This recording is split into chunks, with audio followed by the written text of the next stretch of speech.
Hi, I'm Eric, and I'm back with another video. It's Tuesday evening here. It's December 23rd. Tomorrow is Christmas Eve, and the day after that, of course, is Christmas. So I thought I would do something a little bit different this time. The topic of this is movies, a force for awareness or a force for brainwashing. The reason why I bring it up is because, of course, during the Christmas holiday season, we've got kind of a week off between Christmas and New Year's, and people spend a lot of time watching movies. This is true, it's apparently true across cultures. And one of the first Christmas type one of the movies that people used to watch a lot, maybe they still do, I don't know, is The Wizard of Oz. And The Wizard of Oz, you know, it was, follow the yellow brick road. It was actually, I didn't know about this until years later, but it was actually written by this guy who was talking about the gold standard and the fact that there was something, he was talking about the world monetary system, basically. And maybe, I think there may be something to do with the Wicked Witch of the West. I think, as I think about it, I think there may be something to that. And of course, the Wizard of Oz, who is this guy who was, he had mystified everybody and with this, I am Oz, the great and terrible. And then, Dorothy and her dog show up at the Wizard of Oz headquarters, so to speak, and little Toto goes behind the curtain, and the Wizard of Oz says, "Pay no attention to that man behind the curtain." And I'm kind of thinking that seems quite evocative of some politicians that I can think of from either party, but there's a particular one who he actually kind of looks like. I won't mention any names, but you know who I'm talking about. He actually looks kind of like the Wizard of Oz, with the same color hair and the body type and stuff like that. And the way he acts is kind of like, "I am Trump." Oh God, we're in such trouble. When are people going to wake up? But he talks about the yellow brick road, which is talking about the gold standard. Actually, it was about the world monetary system and about how unequal things were. So that was interesting. But there's a lot of other movies, and the thing that I want to bring out is the fact that in earlier years there was Hollywood and the movie industry was started by people who were quite visionary and progressive in their thinking. So and I've left some links to some movies in the description below my video here. But like one of the movies that I'm thinking of is Charlie Chaplin did a lot of stuff that was really, really cool, like Modern Times, where he's showing people on an assembly line, and he did another movie called The Great Dictator, which was warning the American people about Hitler. Actually, it was a spoof about Hitler.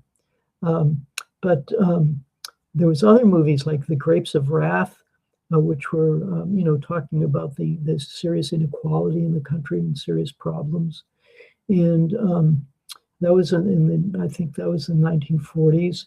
And Casablanca was an example of, this guy who's a kind of a cynic, but he's really got a heart of gold, and he's trying to help people, free themselves from these gangsters who were, had taken control of Casablanca, which is a city in northern Africa where many of the Free French forces had kind of coalesced against Hitler. They were escaping from Hitler's clutches. Let's see, there's another, For Whom the Bell Tolls, is an amazing movie. It was with Gary. What was his last name? He was a very famous actor, Gary. The last name escapes me at the moment, but it's about an American who goes and fights against the fascists in Spain during the Spanish Civil War, and it's an amazing love story between him and this young woman who had been essentially abused by the fascists in Spain. And there he is, and he's fighting with them. He's trying to. He had a mission to prevent a breakthrough of these fascist forces, and he succeeds. He succeeds, but at the cost of his own life. So there's that movie. Then a couple of very very important movies that happened during World War II. One of them was it was called the Battle of Russia, and this movie was made by the War Department, and that is the U.S. It was called during World War II. It was called the War Department, and it is a documentary talking about the history of Russia and the fact that it has been attacked many, many times. Why? Because it's rich. It has a lot of resources. And here we are, like 80 years later, and there's still fight going on there's still a battle for Russia over its resources. So that's another example, and it shows and the thing that's so amazing about that movie is that it starts off with these statements by these U.S. leaders praising the Soviet Union for its gallantry and its heroism and its abilities to fight the Nazis. And it was just, they couldn't say enough good things about the Soviet Union. So that is really in itself. I mean, if you have any doubts about was the Soviet Union all bad, you gotta go watch that film. It's about an hour. It's an hour and 20 minutes. It's on YouTube, and it's a real eye opener because it shows you how arbitrary media is. If they want you to convince yourself of one thing, they'll tell you one thing, and if they want to convince you of something else, the next 5 years later, what was it about? It was about the bad Russians, and people fall for this stuff, and they're not able to make objective judgments about what the reality is.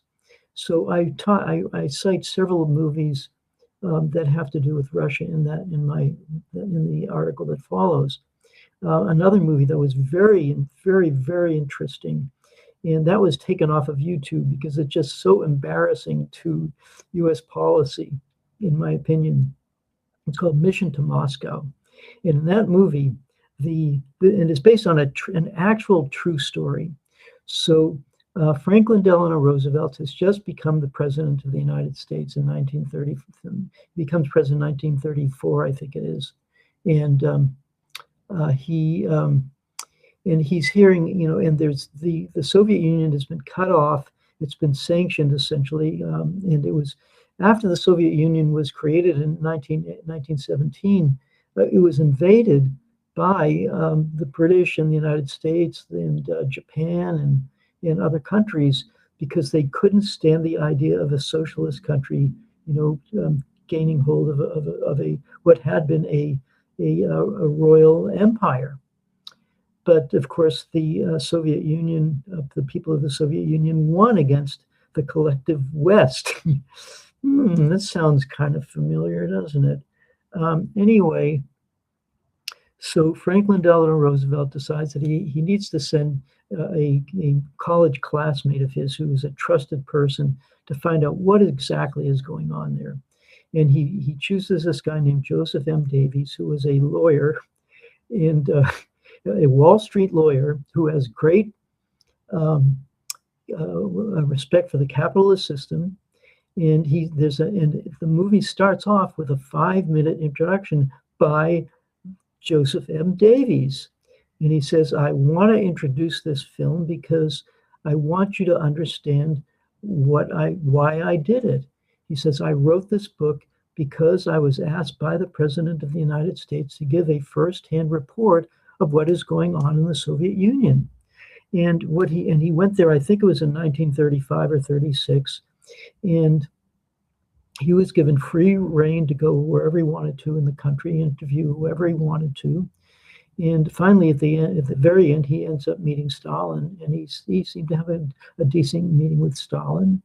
And And he's in the beginning of the movies, he said, the reason why we really needed Russia as an ally is because Germany was out of control. They had taken over much of Europe. And he said, if they had conquered the Soviet Union, they would have had control of all of Soviet Union's resources. And Japan, who was also fighting the United States at that time, would have taken over the Pacific. And between these two fascist countries, Germany and Japan, not to mention Italy, which was also ruled by fascists, they would have taken over the entire Eurasian continent. And with that ability, they could have taken over the world. And he said, the United States would have been next on Germany's list. They were planning to attack Mexico, I think. So, so this is a very, very important movie. And part of that movie is it's about the so-called Moscow trials, and it shows, there was a big brouhaha about the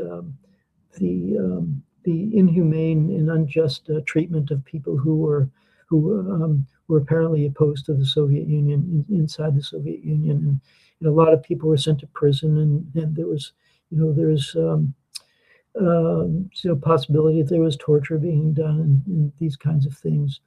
And so here's this guy, he's a trained lawyer, and he goes to the Moscow trials, and he watches these people who had been caught by the police, and they were on trial. And they said, yeah, we were actually collaborating with Trotsky, and Trotsky was collaborating with the Germans and the Japanese because he was so desperate to gain power in Russia that he was willing to give away parts of the Soviet Union in order to become the head of Russia. And he said it looked credible to me, as a Wall Street trained lawyer, and they gave their testimony, and they made a case that this is exactly what happened. And there was also sabotage going on and things of that nature inside the Soviet Union. So the U.S. has a tendency to blame their target for certain issues when there may be perfectly good reasons why those things are happening. Now, I'm not saying that there weren't some abuses. I know that there was one Polish officer named Rosakowski. I think that's how his name is pronounced. And he was, interrogated very harshly by the police, and they said, you're Polish, and we know the Poles hate our guts, and you're probably conspiring against us. He said, absolutely not. I am not. I am a Soviet person. I am here to help the Soviet Union. And so they acknowledged his innocence, and he went on to be one of the greatest generals of the quote unquote Great Patriotic War. But you had those kinds of things going on. So that's another movie. Then there's other movies that kind of flashing forward, where one of the main themes, of course, in American and Western movies is Russophobia, and we've got to be afraid of the Russians. So I think James Bond movies, there's often Russian gangsters, and there's one recent movie I saw. This is flashing forward to, I don't know, like 3-4 years ago, called Tenet, and Tenet. And Tenet just happens to be, you notice it's spelled Tenet, spelled backwards, it's Tenet. And there's some kind of a puzzle where you can have a puzzle with Tenet with 5 blocks, and however way you do it, diagonally, vertically, or horizontally, it's always going to come out Tenet. And so this movie is about a Russian gangster, naturally, he doesn't want to just take down the United States of America. He doesn't want to just take over Europe. He doesn't even want to take over the world. He wants to destroy the entire space-time continuum. And who is going to save us from him? It's the CIA. The CIA, our wonderful CIA. Thank you, CIA. It's an infomercial for the CIA. And you know, this is brainwashing to the max. It's just I was watching this movie and I just thought, are people? It's like it's an insult to our intelligence that we would be so blatantly brainwashed by this kind of movie that I went back and watched a Russian movie about some heroes who defeated the fascists. Got more solace out of that. But anyway, there was only one movie that I know of, that I'm aware of, that which is about Russia, called "The Russians Are Coming." The Russians are coming. This was 1966, and it's about a Russian submarine that gets lost off the Atlantic coast, I think off of Maine, and it gets grounded on a reef. And so they're trying to get their submarine off the reef and get the hell out of there. But these Russians, they show up in the small town and the people panic like crazy and they say, "The Russians are coming, the Russians are coming." And all they're trying to do is get back home. And this one guy who's this, very handsome Russian sailor, and he meets this beautiful girl, beautiful American girl, and they fall in love, of course. And so you have this kind of contradiction between these Russians. They're just trying to get home, and it's not like the United States doesn't have ships off of Russia's coast. So this kind of thing goes on all the time. So that's one movie. But then there's another movie that I thought was really great, which was V for Vendetta. V for Vendetta came out in 2008. It was made by the same guy who made, I think it's Wachowski brothers, I think. It was made by the same people who did The Matrix. And it's about, this is 2008, it's about a pandemic, an illness that happens, and it kills a bunch of people. And in the wake of the panic of all this, a politician named Sutler says, "I'm going to be the chancellor, and you just have to, let me, have my way so that we can take care of this problem." And towards the beginning of the movie, this guy who's his name is, he calls himself V, and you see his mask now because it's very famous. It's a symbol of rebellion nowadays since that movie. And he says at one point, he sits down and he takes over the TV networks. And he says, "Now I know you'd like to have a nice time and everything is going to be great, but I think it's time for us to have a little talk. And the thing is, there's something terribly wrong with our country. It's repressive and there's problems." And he does a kind of litany about this issue. And I have the clip for this in the description that follows here on Substack. So there's that. And then later on, there's somebody who's trying to investigate some murders of some high-ranking politicians, and of course, what V has done is he was subjected to this disease, but instead of dying from it, he kind of assumed supernatural powers or supernormal powers. So he's horribly burned when this you could say hospital, which is really it's a biowarfare laboratory with human beings who are being experimented on. So the place burns down, probably because he burns it. He somehow figures out a way to burn it down, but he is burned, seriously burned, and he plots to take down this authoritarian government that has taken over England. And so there's this one scene where this inspector who's investigating all this stuff says to his, and he's investigating the disease that took place simultaneously. And so his assistant comes in one day, and he says, "You don't have to answer this question, but I got to ask you this question. If your government were responsible for the deaths of 100,000 people, would you really want to know?" And that is a very profound question, because that is the question that we need to be asking of our government, because there have been, 100,000 million people, 2 million people. I had an interaction with somebody recently. We were talking about it's the Russians and the North Koreans. They're the real problem. And I'm thinking, well, let's see. How many cities did the North Koreans burn down, and how many Americans in North America did North Korea burn down? 0. And how many North Koreans died as a result of our attack on North Korea? Something like 3 million.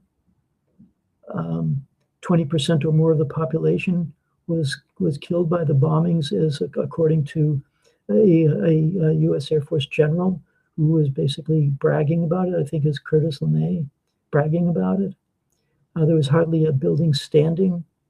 And we think that North Korea is the problem. So the question I would ask of people is, if your government was responsible for the deaths of 3 million North Koreans, 3 million Vietnamese, a couple of million Iraqis, and now with this war in Ukraine, where the United States staged an illegal coup in 2014 and fomented a war against the Russian Federation to get hold of its resources, would you really want to know? So these are the kinds of questions that these movies come up with. But the problem is that the movie industry, starting, I would say, with the McCarthy era. So after World War II, instead of the Soviet Union being a friend of the United States, suddenly it turns into the evil empire, and the public, comes down with this severe case of Russophobia, which has been endemic. It's a disease of the mind which has been going on since World War II. How is it that this country that pulled 80% of its people from illiteracy to be just getting people, the first man in space, the first satellite?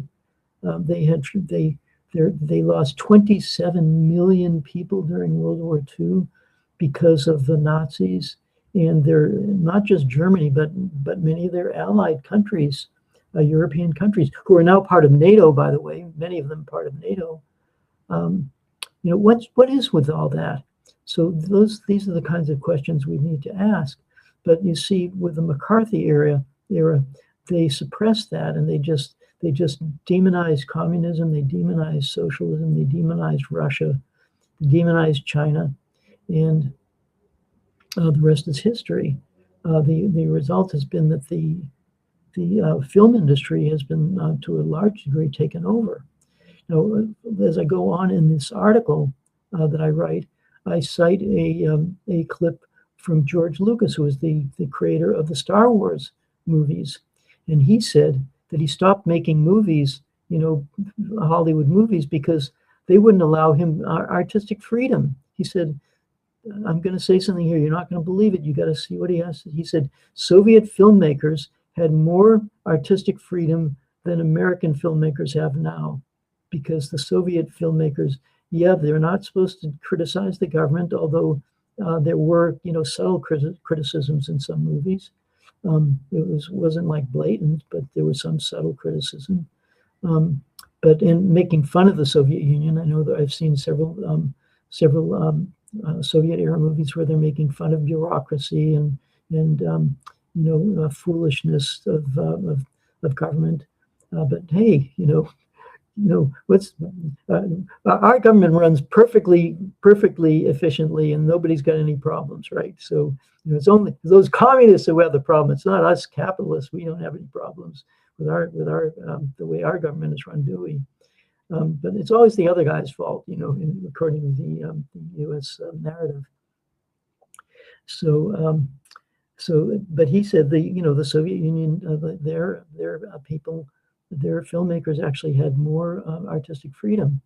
And I show a couple of clips. There's one film that I really like from about 1983 or 84, called Guests from the Future. And it's about this It's about these two guys who are they're like in the eighth or ninth grade or something like that. They're in high school, and they see this strange looking woman, and she's walking across the street, and they're wondering who she is, and they follow her into an abandoned house, and they go into the basement, and she disappears, and they go into this room, and the guy presses a button, and on this kind of strange looking machine, and he's transported 100 years into the future. And so there they are 100 years in the future, and that's where this woman is gone. It turns out that she is an investigator who's investigating these space pirates who are trying to capture a machine that if you have it, you can understand somebody else's thoughts. And so, and she has the professor who developed this machine has a daughter named Elisa. She's a really cute little eighth grade, ninth grade girl. And I've talked with other Russian guys who've seen the movies. They were all in love with her. She's so cute. And but the movie, one of the main the kids in this movie are presented as being they're just kids, but they're nice kids.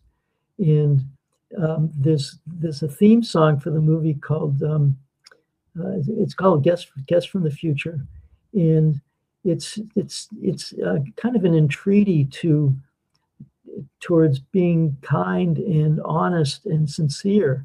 That's what the song is actually about. He says, if a friend's in trouble, I will never abandon my friend, and I will always be pure and kind to people. This is a movie. Do you ever see American movies that are being so blatantly pedagogic toward the population? There's not a trace of cynicism in that movie. I think that's what I'm talking about. So there have been American movies, that have been very good that way. But Soviet era movies, there are a lot of good ones. Let's see. There's what other movies were there? Hold on just a second. Let me check. Just a minute here.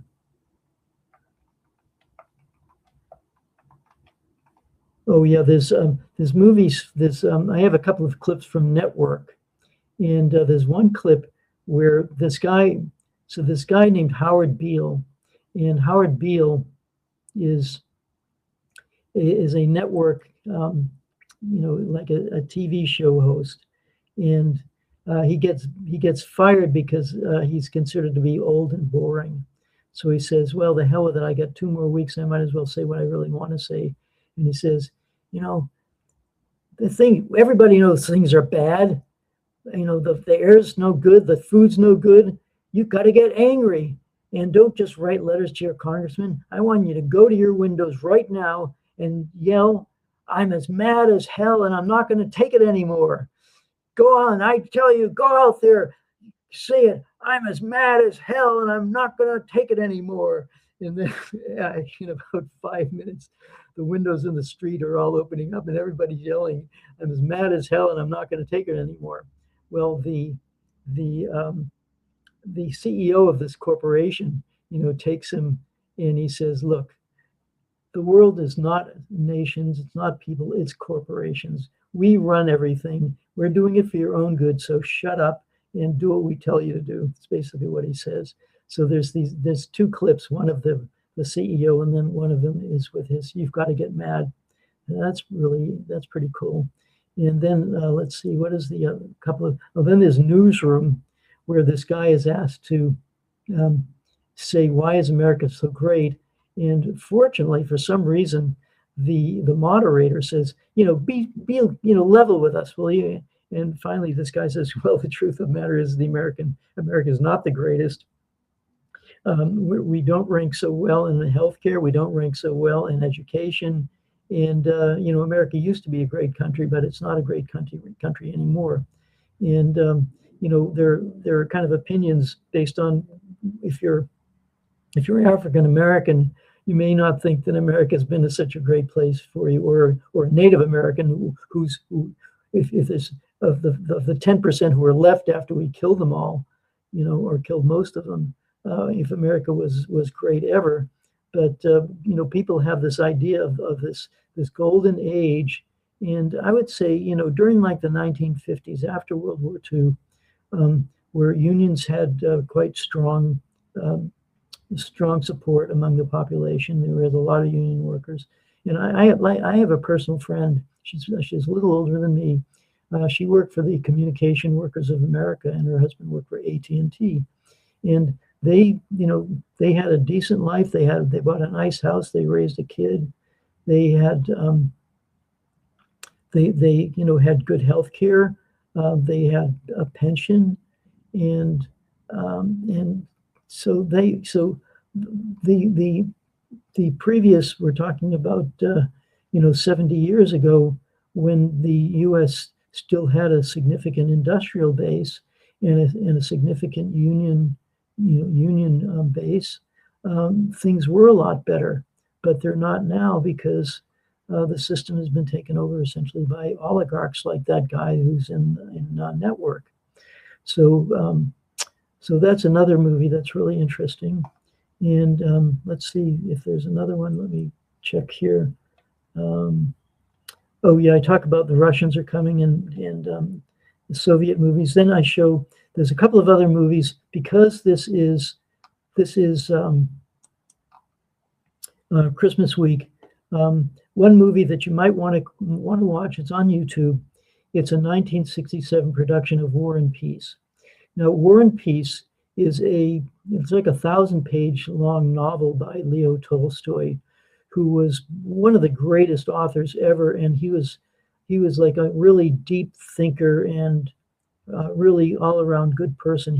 I think he was like a mentor to Mahatma Gandhi, and he was his own person, So even though he was devout Christian, he didn't like kowtow to the or institutional church.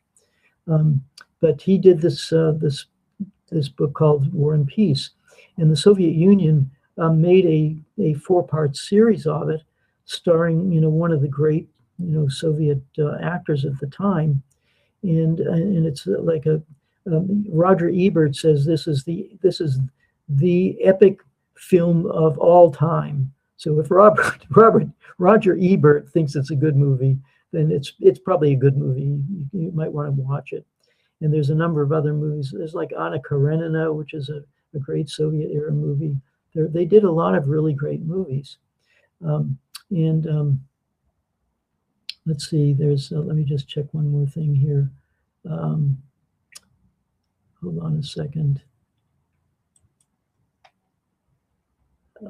Oh yeah, there's another movie this is an amazing movie. And if you ask Russian people, have you ever seen 17 Moments of Spring? And this movie is about this guy. So he's a high-ranking officer in German intelligence, except that he's actually a Soviet agent. And so everybody thinks that he's this high-ranking, Soviet officer because he speaks fluent German. But he gets a warning from the Kremlin that the